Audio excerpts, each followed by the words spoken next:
한 주간 연예가 소식을 알아보고 뒷얘기를 들어보는 연예가 파일 시간입니다. 홍종선 대중문화 전문 기자와 함께 얘기 나눠보겠습니다. 안녕하세요. 네, 안녕하세요.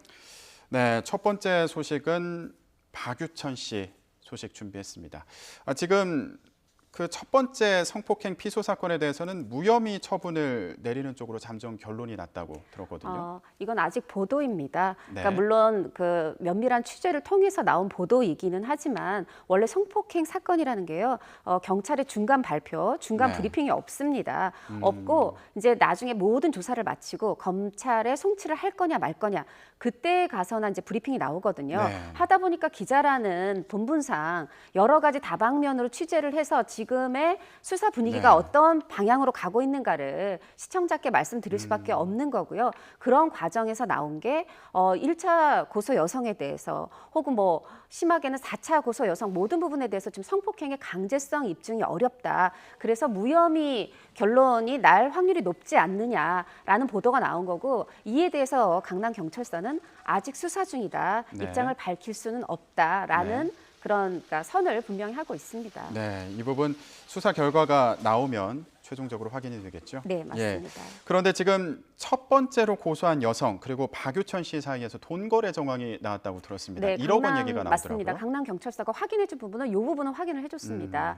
그러니까 어떤 거냐면 지금 휴대전화를 복원을 했더니 박유천 측과 1차 네. 고소 여성 측 간에 그 문자 사이에서 1억 원이라는 단어가 수차례 언급이 됐다라는 네. 겁니다. 이거는 돈거래 정황, 이 정황을 포착한 건 맞고, 그래서 네. 앞으로 그 수사를 정말 문자만 오간 건지 실제로 네. 돈이 그 이제 건네졌는지 그 부분에 네. 대해서 수사를 집중하겠다는 거고요. 네. 그 지난 월요일, 화요일에 박유천 씨가 4차, 5차 소환 네. 그러니까 경찰 출석을 했어요. 그때 부분도 바로 이 1차 여성과의 그 무고 부분, 또 네. 만약에 정말 돈이 오갔다면은 공갈 부분까지 되는 거죠. 그러니까 무고라는 거는 돈을 요구했다는 것 자체가 강제성이 없는 성폭행이었는데, 그러니까 그게 동전의 앞뒷면처럼 맞물려 있기 때문에 성폭행이 아니라면 무고가 되는 거거든요. 네. 그래서 그 무고 부분, 또 돈이 오갔다면 공갈, 네. 그 두 부분에 대해서 월요일, 화요일 4차, 5차 그 출석에서 그 조사를 벌였습니다. 네,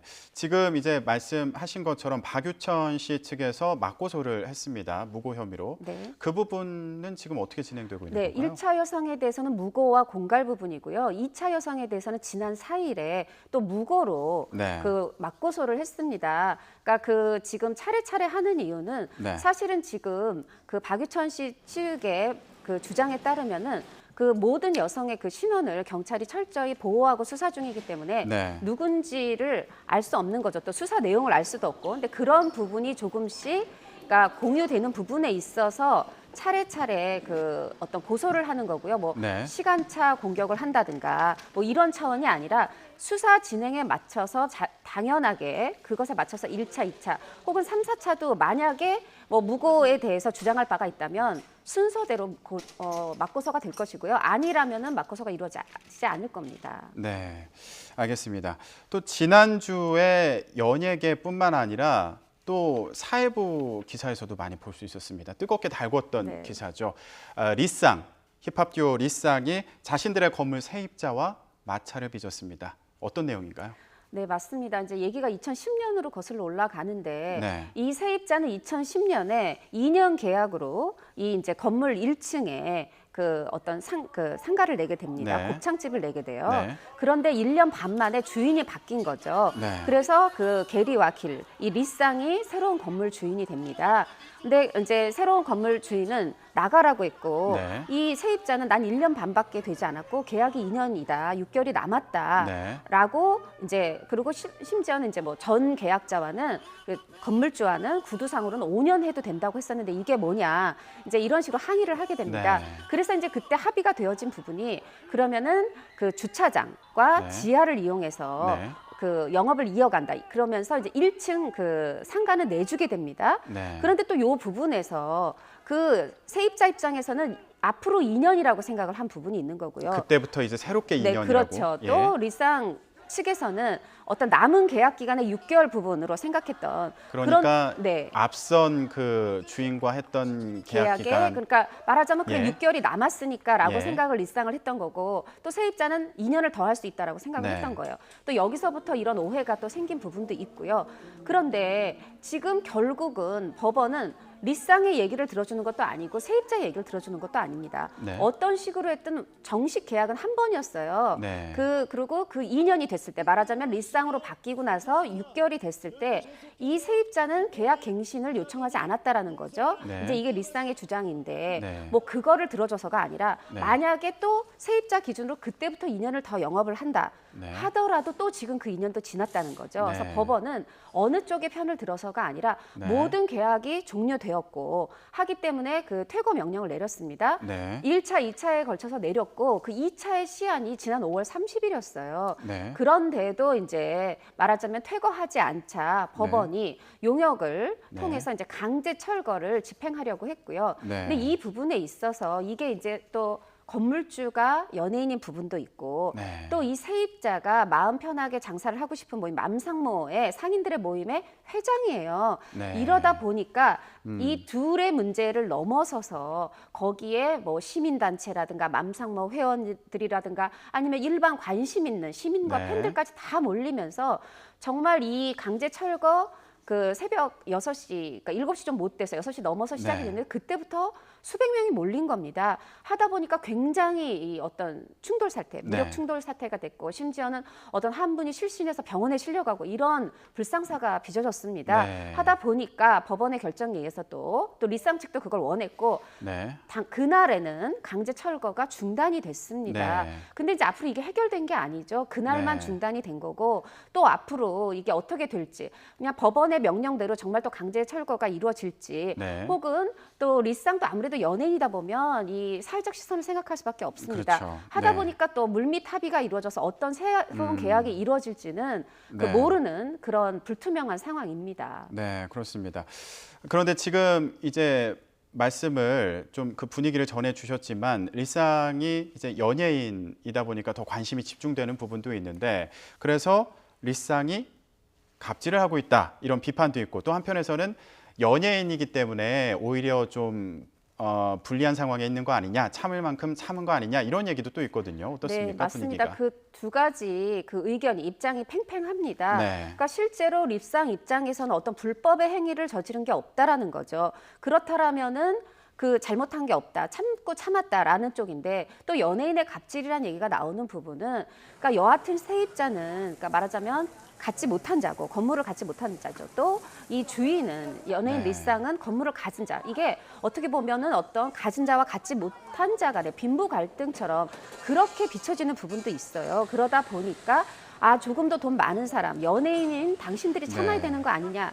또 이런 의견도 있고요. 또 실제 네. 재판부도 재판을 할 때 온전히 법적으로만 하고 공정으로는 하진 않아요. 그래도 또 없는 사람, 세입자 편을 들어주기도 하는데 그런 와중에도 또 사실은 이런 퇴거 명령이 이루어진 거거든요. 네. 그러니까 어떻게 보면 자본주의 사회에서 리쌍의 재산권도 그 보호가 돼야 되는 부분이고 그러나 또 세입자의 이런 또 어려운 상황 또 네. 이런 부분도 고려가 돼야 되고 사실 이게 굉장히 쉽지 않은 문제입니다.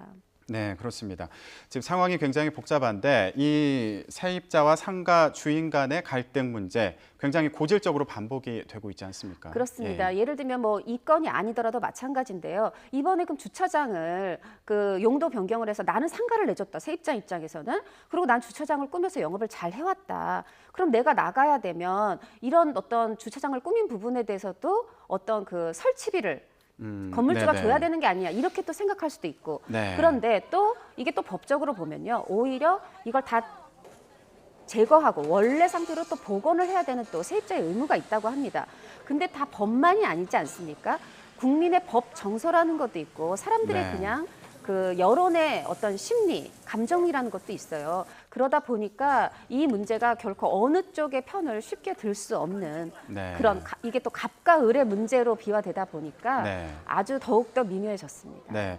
이번 사안을 통해서 그동안 반복됐던 여러 가지 그 세입자와 또 상가 주인 간의 문제를 다시 한번 또 짚어보는 그런 사례들이 많이 보이는 것 같아요. 예, 다음 얘기로 좀 넘어가 보겠습니다. 홍상수 감독과 영화배우 김민희 씨 얘기를 좀 해볼까 하는데 이 두 사람이 미국에서 비밀 결혼식을 했다 이런 얘기가 있거든요. 네, 네. 그러니까 보도가 되었는데요. 그러니까 일단 지금 이 보도에 대해서 아직은 확인된 바가 없습니다. 물론 홍상수, 김민희 두 홍 감독과 그 배우 김민희가 이 사태에 대해서 입을 열 걸로 보이지는 않아요. 근데 네. 일단 보도부터가 일단 영화계 소식통. 물론 이게 사실일 수 있습니다. 그런데 그 영화계 소식통에 의하면인데다가 어떤 그 보도 내에 증거물이 없습니다. 네. 하다 보니까 아직 이 보도를 믿어야 되느냐 말아야 되느냐 이 신빙성 자체에 대해서도 말은 많아요. 그러니까 말하자면은 그러니까 결혼설인 거죠. 결혼했다라기보다는요. 네.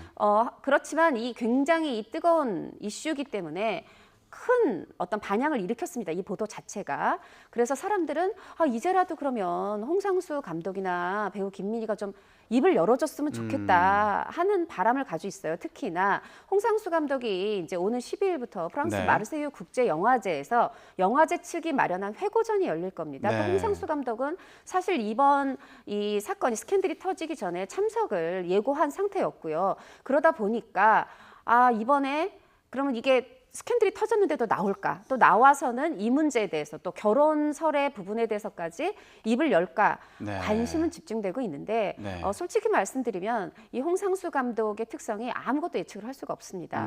물론 회고전 측에 참석 예고는 했었지만 또 스캔들 전이고요. 스캔들이 터졌기 때문에 지금 초미의 관심, 그러니까 시선을 받는 입장에서 또 어떤 양해를 구하고 네. 참석을 안 할 수도 있고요. 그렇죠. 참석을 했다 해도 영화에 집중된 얘기를 하고 싶다 얘기를 할 수도 있고 네. 혹은 이런 굉장한 어떤 두 사람이 미국행을 결정한 만큼 또 어떤 팬들의 영화 관계자들의 양해를 구하는 얘기를 할 수도 있어요. 그래서 지금 어떻게 보면은 이 홍상수, 김민희 두 사람의 입은 굳게 다물어져 있어서 사건이 벌어져야 두 사람이 입을 열어야 그때서야 열었구나 할 수 있는 상황이에요. 그래서 네. 예측이 가능한 상황은 아닙니다. 네, 좀 지켜봐야 되겠습니다. 다음은 배우 이민호 씨 얘기를 좀 해볼게요. 최근 중국에 진출해서 영화를 촬영했다고요. 그래서 흥행에 성공을 했는데 악의적으로 비방하는 그 누리꾼들에 대해서 강경하게 대응하겠다. 이제 이런 입장이라고 들었습니다. 어떻게 된 건가요? 네, 맞습니다. 그 2011년에 사실 이제 이민호 주연의 시티헌터라는 드라마가 네. 국내에서 방송이 됐어요. 방영 당시 그렇게 큰 인기를 끌지는 못했지만 이민호의 어떤 팬덤을 만든 건 사실이고요. 네. 이게 오히려 중국에서 굉장히 큰 인기를 끌었습니다. 이 시티헌터가 도시에서 살아가는 어떤 그 상금, 사냥꾼인데 네. 그런 과정에서 악의 무리를 소탕하는 그런 내용이에요. 네. 그 이민호의 시티헌터 캐릭터를 그대로 가져와서 이번에 바운티 헌터스라는 어떻게 보면 네네. 이민호 맞춤형 영화를 중국에서 제작을 했는데 네. 개봉 첫날 90억 원의 매출을 올렸고 개봉 네. 일주일 만에 300억 원을 넘는 그런 매출을 올렸습니다. 한편에선 이렇게 좋은 소식이 있는데 한편에서 이제 악플러에 대한 대응 얘기가 나온 것이요. 지금 그 걸그룹 미스의 수지와 굉장히 잘 교제 중인데 이전 또 교제에 대해서 네. 또 혹은 수지와의 교제에 대해서 굉장히 많은 그러니까 인신 공격성 혹은 사실 두 사람의 교제 네네. 내용은 아무도 모르는 건데도 네. 추측성 어떤 악성 댓글 그런 것들이 달리다 보니까 이제 이민호 씨 측에서 대응에 나선 거예요. 네. 근데 이제 저는 이제 개인적으로 사실 지금 이민호 씨 나이가 이미 30입니다. 네. 그런데 뭐 이전에 교제를 했든 지금 하고 있든 그런 부분에 대해서는 좀 팬들이 그냥 좋게 봐주면 좋겠는데 네. 특히나 이렇게 좋은 소식 한류 스타로서 중국에서 어떤 국위 선양도 하고 있는 네. 부분도 있고 그런 부분인데 좀 이렇게 악재가 끼어들어서 안타까운 마음입니다. 네. 지금 이민호 씨가 강경하게 대응하겠다 이제 이런 입장을 밝혔는데 이 외에도 다른 배우들도 앞서서 그런 입장을 밝힌 적이 있지 않습니까? 네, 맞습니다. 사실 이제 신세경 씨도 비슷한 경우예요. 신세경 씨도 27살입니다. 뭐 한두 번 연애한 게 전혀 이게 흠이 될 나이가 아님에도 불구하고 네. 또 이전 뭐 교제에 대해서 여러 가지 아직까지도 사실 뭐 헤어진 지가 이미 만 2년이 됐거든요. 그랬는데도 불구하고 아직까지도 그런 부분에 대해서 그 악성 댓글 또 어떤 그 굉장히 모욕적인 말들 네. 뭐 신체적 특 특성까지 언급하면서 이런 부분들이 되다 보니까 또 신세경 씨 측에서도 그런 그 강경 대응을 하는 부분이 있는 거고요. 네. 또 박시우 씨 같은 경우는 당시에 그러니까 2013년 2월이었습니다. 네. 그 여배우 지망생을 이제 후배 네. 모델과 함께 어떤 성폭행을 한 혐의로 고소를 당했죠. 네. 또 박시우 씨는 이건 무고다 하고 맞고소를 했었어요. 그런데 이게 이제 2달, 3달 정도 지나서 양측에서 박시우 씨 측도 무고에 대해서 그 고소를 취하고 또 합의 없다고 얘기하던 그 여배우 지망생도 연예인 지망생도 또 고소를 취하했습니다 하면서 어떻게 보면 제대로 수사도 이루어지기 전에 그냥 유야무야 불기소 처분이 됐어요. 네. 근데 이게 만약에 이제 친고죄가 6월 19일에 폐지가 됐는데 그 폐지 이후라면은 그냥 이거는 양쪽의 고소 취하와 상관없이 지금 박유천 씨 건처럼 계속해서 수사가 됐을 네. 겁니다. 근데 네. 이게 그 전 바로 직전이다 보니까 수사가 이루어지지 않았어요. 네. 어떻게 보면은 이게 명쾌하게 해명이 되지 않았기 때문에 지금까지 박시우 씨에 대해서 어떤 악성 댓글이 붙고 있습니다. 네. 근데 박시우 씨 측은 어떤 그런 부분에 대해서 그 자체를 문제 삼기보다는 도가 넘는다. 네. 그러니까 너무 인신 모독적인 그런 모욕적인 아주 그러니까 소속사의 표현에 따르면 저질의 댓글들이 박시우 씨를 괴롭히고 있다 해서 이제 또 강경 대응을 네. 하겠다는 입장을 밝혔죠. 네. 가수 린 씨 같은 경우에도 네, 린 씨는 얘기가 남편이었죠. 있었죠. 그 남편이 사실은 미성년 성매매에 분명히 잘못이 있습니다. 그리고 린 씨도 이걸 잘못을 인정하고 있어요. 그런데 네. 사실은 이제 결혼해서 잘 살고 있지 않습니까? 근데 뭐 그래서 과거의 죄를 용서해 주자는 게 아니고요. 네. 그러니까 죄를 미워하되 또 사람은 미워하지 말라는 말처럼 그러니까 도를 넘어서서 린 씨의 부모님, 그러니까 친정 부모님이라든가 린 씨에 대해서 어떤 그 공격하고 비난하는 네네. 이런 글들까지 오르고 있어요. 그러니까 그렇게 되면 이건 정말 좀 정도를 넘어선 부분이 아니냐라는 측면에서 린 씨가 또 이제 그런 강경 대응을 네. 입장을 밝혔습니다. 지난 한 주를 돌아보면 앞으로 좀 지켜봐야 될 그런 얘기들이 네, 좀 맞습니다. 있는 것 같습니다. 리쌍 같은 경우도 그렇고요. 앞으로 좀 더 지켜보겠습니다. 네, 오늘 홍종선 대중문화 전문 기자와 함께 얘기 나눠봤습니다. 네, 고맙습니다.